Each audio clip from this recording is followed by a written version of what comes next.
August மாதம் சிம்ம ராசிக்கு உண்டான பலன். சிம்ம ராசிக்கு அதிபதி சூரியன், சிவன். அப்படி இருக்கக்கூடிய ஒரு ஜாதக அமைப்பு சிம்ம ராசி. அப்பாக்கும் பிள்ளைக்கும் ஆவாது, தாய் மேலதான் முழு கவனம் செலுத்துவீங்க. உற்றார் சுற்றார் உயர்ந்த நிலைமைக்கு வரணும்னு சொல்லக்கூடிய அமைப்பு இந்த சிம்ம ராசிக்கு உண்டு. சிம்ம ராசியில சுக்கிர பகவான் இப்ப இருக்காரு. கவனமா இருக்கணும். பெண்கள் விஷயத்துல நீங்க தான் கவனமா இருக்கணும். ஒரு ஜாதகத்துல சுக்கிர பகவான் ஒரு பெண்ணுடைய தன்மை உடையது. பெண்ணால அவமானம் அவப்பேரை ஏற்படுத்தக்கூடிய ஒரு தன்மை சுக்கிரனுக்கு உண்டு. அதனால சுக்கிர பகவான வெள்ளிக்கிழமையில மாங்காடு காமாட்சி அம்மன் கோயிலுக்கோ இல்ல மனசார சுக்கிர பகவான வேண்டுனாலோ வரக்கூடிய இடையூறு குறைய வாய்ப்பு இருக்கு. சிம்மராசிக்காரங்களுக்கு சுபகாரியங்கள் நடக்கக்கூடிய ஒரு தருணமும் இந்த ஒரு 3 மாசத்துல உண்டு. கல்யாணம் ஆகும், குழந்தை இல்லாதவனுக்கு குழந்தை குட்டி பிறக்கும், வெளிநாடு வெளி தேசத்துல போகக்கூடிய ஒரு தன்மையும் உண்டு. இப்படி சுகபோகமா அமையக்கூடிய சுக்கிர பகவானுக்கு ராசிக்கு 8வது வீடு மீன ராசி. ராகு பகவான் இருக்காரு, தப்பா நினைச்சுக்காதீங்க. இந்த ராகு பகவான் 8ஆம் இடத்துல இருந்தாவே பொதுவாவே இடம் பொருள் ஏவல் சொல்லக்கூடிய இடத்துக்கு ஏற்ற மாதிரிதான் அதனுடைய தன்மை இருக்கும். வீணான பிரச்சனை வரப்போகுது, இல்ல முன்னோர் சொத்துகள்னால ஒரு பிரச்சனைகள் வரலாம், இல்ல முன்னோர் நம்பி இருந்த ஒரு ஃப்ரெண்டா இருந்த ஒரு பெண்ணால கூட இந்த சிம்மராசிக்காரங்களுக்கு பிரச்சனை வரலாம். ஆணா இருந்தா பெண்ணால பிரச்சனை வரும், பெண்ணா இருந்தா ஆணால பிரச்சனை வரும். ரொம்ப கவனமா இருக்கணும். உன் குலதெய்வத்தை மனசார வேண்டு. தாயி தகப்பன் பேச்சை கேட்டுக்கோ. தானே ராஜா தானே மந்திரின்னு அலைஞ்சிருந்தா ஒரு பெண்ணால சிறைவாசம் கூட போகக்கூடிய அமைப்புக்கோ இல்ல டைவர்ஸ் ஆகக்கூடிய அமைப்புக்கோ உனக்கு பிரச்சனை இருக்கு. புத்திசாலித்தனமா நடக்கணும். உற்றார் சுற்றாரோ சந்தோஷமா வாழுங்க. உயர்ந்த பதவி கிடைக்கக்கூடிய தன்மை கூட சிம்ம ராசிக்கு உண்டு. துணி கடை வைக்கலாம், பியூட்டிஷியன் வைக்கலாம், இப்படி விற்காத பொருளை விற்கக்கூடிய தன்மையுடைய ஸ்டோர் வைக்கலாம். ரொம்ப கவனமா இருக்கணும். கவனம் தேவை இந்த சிம்ம ராசிக்காரங்களுக்கு. ஆடி மாசம் அற்புதமான மாசம். இந்த ஆடி மாசத்துக்கு சிம்ம ராசிக்காரங்க சாமியை நல்லா பக்கத்துல இருக்க வேண்டிய அம்மன் கோயிலை வழிபடுங்க. தன்னுடைய கஷ்டத்தெல்லாம் சாமி கிட்ட சொல்லுங்க. ஒரு 1 அடி 2 அடியில பித்தளை சூளம் 1000 ரூபாய் வரும். அந்த சூளத்தை சாமிக்கு தானமா கொடுங்க. நாளைக்கு வரக்கூடிய பிரச்சனை ஒன்றும் இல்லாம போகும். 11 புடவை, 11 ஜாக்கெட்டு, 1/2 டசன் வளையல், வெத்தலை, பாக்கு, வாழைப்பழம், 11 ரூபாய் தட்சணை இல்ல 100 ரூபாய் தட்சணை. கோயில்ல ஏதாவது அற்புதமான சக்தி வாய்ந்த கணவன் மனைவியோட மாங்கல்யத்தோட வரக்கூடிய மகாலட்சுமிக்கு புடவை ஜாக்கெட்டு இந்த வெத்தலை பாக்க தானமா கொடு. உன் பிரச்சனை சரியாகும். சுமங்கலிக்கு தானம் கொடுத்து வந்தீன்னா நீ பண்ண தப்பு ஆயிடுது. எல்லா தப்புக்கும் தண்டனை உண்டு. எல்லா தப்புக்கும் பொழைச்சிட்டு போன்னு சொல்லுவாங்க.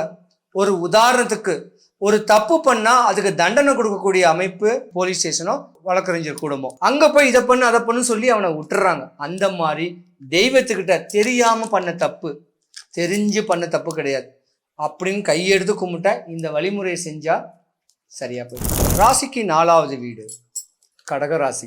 தாய்மை குணத்தோடு இருக்கக்கூடிய ராசி. பந்த பாசத்து மேல ஒரு பற்று இருக்கக்கூடிய ராசி. அண்ணன் தம்பி அங்காளி பங்காளி அக்கா தங்கச்சி மேல அளவு கடந்த ஒரு பாசம் உடைய ராசி. தன்னுடைய பிள்ளைகள் மேல தன்னுடைய கணவன் மனைவி மேல சந்தோஷமா இருக்கக்கூடிய ஒரு ராசி கடகராசி. அஷ்டம சனி நடக்கு. தேவையில்லாத விவாதத்துல, தேவையில்லாத வம்பு தும்பு வழக்குல, வீணான பிரச்சனைகள்ல மாட்டிக்கிட்டு இருக்கக்கூடிய ஒரு நேரம் உண்டு. புத்திசாலித்தனமாக நடந்துக்கணும். யார்கிட்டையும் ஏமாந்துடக்கூடாது. அப்படியாம்பட்ட தருணம் இந்த கடகராசிக்கு நடக்குது. கடகராசியில புதன் பகவான் இருக்கார். ஆகாது. புதன் கடகராசியில இருக்கிறதுனால நோயை கொடுக்கக்கூடிய ஒரு நேரம் உண்டு. வயிறு சம்பந்தப்பட்ட நோய் வரலாம், குடல் சம்பந்தப்பட்ட ஒரு நோய் வரலாம். தண்ணி நிறையா குடிங்க. மஞ்சளை உரசி லேசா உள்நாக்கில் வச்சு தண்ணி குடிங்க. ஏன்னா இந்த ஆடி மாசம் உங்களுக்கு ஆவாதுன்னு சொல்லலாம் கடகராசிக்கு. இப்ப நடக்கக்கூடிய ஒரு நேரம். இந்த கடகராசி ஆகாதனால ஆடி மாசத்துல அம்மனுக்கு உகந்த இந்த மாசத்துல சின்ன ஒரு வழிமுறையை செஞ்சுட்டு வாங்க. குறையில்லாம இருப்பீங்க. 1 கிலோ குண்டு மஞ்சளை சாமிக்கு தானம் கொடுங்க, வசம்பு தானம் கொடுங்க, மஞ்சள் தானம் கொடுங்க, அம்பாளுக்கு புடவை தானம் கொடுங்க. ஏதோ ஆடி மாசம் கூழ் ஊற்றக்கூடிய அளவுக்கு தன்னால முடிஞ்ச டொனேஷனை கொடுங்க. விளக்கேத்த எண்ணெய் கொடுங்க.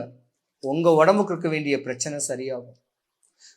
பொதுவா இந்த கடகராசியில அஷ்டமத்துல சனி பகவான் இருக்கிறதுனால பல பிரச்சனை நீங்க சந்திக்கணும் கேட்கறது விதி. அந்த விதியை மதியால வெண்ணா விதி மதி கதி கதின்னு கேட்கக்கூடிய சனி பகவான் உங்களை நீங்க அவரை வெல்றதுக்கு இந்த சின்ன தானம் கொடுங்க. தாம் பிள்ளைங்க மேல குட்டிங்க மேல பாசக்காரக்கூடிய அமைப்பு உண்டு. ஆனா கடகராசியை பொறுத்த வரைக்கும் ஆன்மீக தோரணையும் ஆன்மீக சம்பந்தப்பட்ட குருமார்க்களை பிடிச்சிக்குங்க. ஒரு சித்தரை பிடிங்க, ஒரு மகானை பிடிங்க.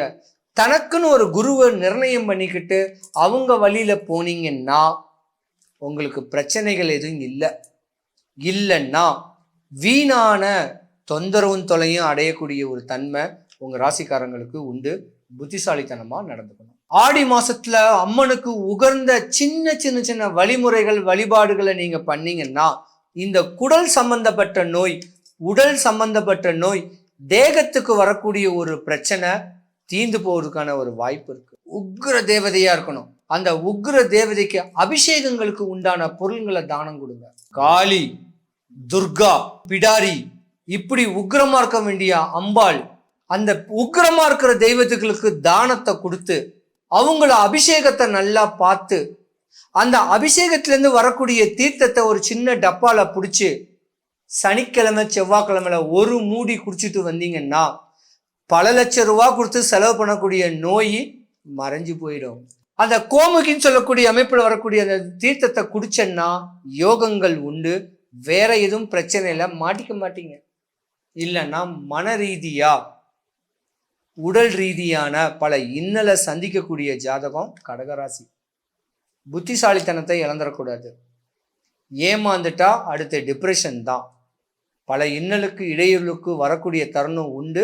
புத்திசாலித்தனமா நடந்துக்கணும். பயப்படாதீங்க. கடகராசிக்கு அதிபதி சந்திர பகவான். நெல்லு தானம் கொடு. நெல்லை எடுத்து கோயில் வாசல் அப்படி ஒரு கைப்பிடி நெல்லை எடுத்து திங்கக்கிழமை சோமவாரத்துல கொட்டுங்க. சின்ன சின்ன சின்ன பரிகாரம் தான் பலிக்கும். கடகராசிக்காரங்க அஷ்டம சனி, அடுத்தவன் சொத்து அடுத்தவன் மனைவியை அபகரிக்கிறவனுக்கு தான் அஷ்டமத்துல சனி. ஆணா இருந்தாலும் பெண்ணா இருந்தாலும் இப்போ ஒரு ஆண் ஒரு பெண்ணை அபகரிச்சான்னா இந்த கடகராசிக்காரனுக்கு கட்டாயமா தண்டனை உண்டு.